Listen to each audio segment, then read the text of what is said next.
عید بهار از عید مادران، از عید زن سرچشمه میگیرد. مبارک باد بادا روز عیدی تو، چنین روزی فرح بخش و سعیدی تو.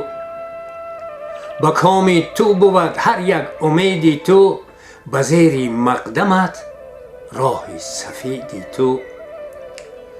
ایا زیبا صنم ای دلبری تاجیک، تو را در روز عیدت میکنم تبریک. به از لیلی و شیرین و زلیخای، نکوروتر ز پروین و ثریای. نداری در جهان همتا به زیبایی، چمن زیبی و خوشروی و دلارای. ایا زیبا صنم ای دلبر تاجیک، تو را در روز عیدت میکنم تبریک. همیشه نخل عمرت به خزان بادا، نصیب تو بهار جاودان بادا. دل شاد تو دایم شادمان بادا، سرت افراخته تا آسمان بادا. ایا زیبا صنم ای دلبر تاجیک، تو را در روز عیدت میکنم تبریک. به حسن و خلق نبود کس نظیری تو، دلی من گشته پابند و اسیری تو. نیابد راه رنج بر مسیری تو، به شادی هم قدم باشد ضمیری تو.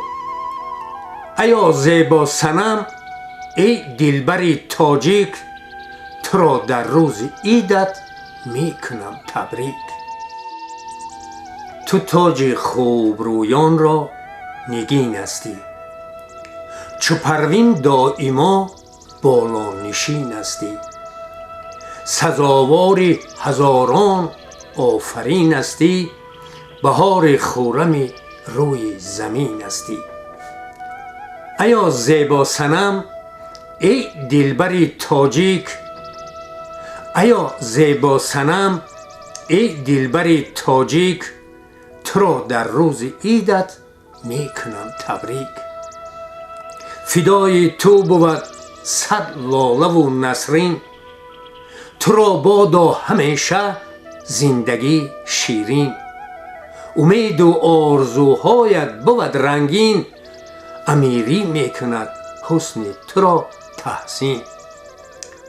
ایا زیبا صنم ای دلبر تاجیک، تو را در روز عیدت میکنم تبریک.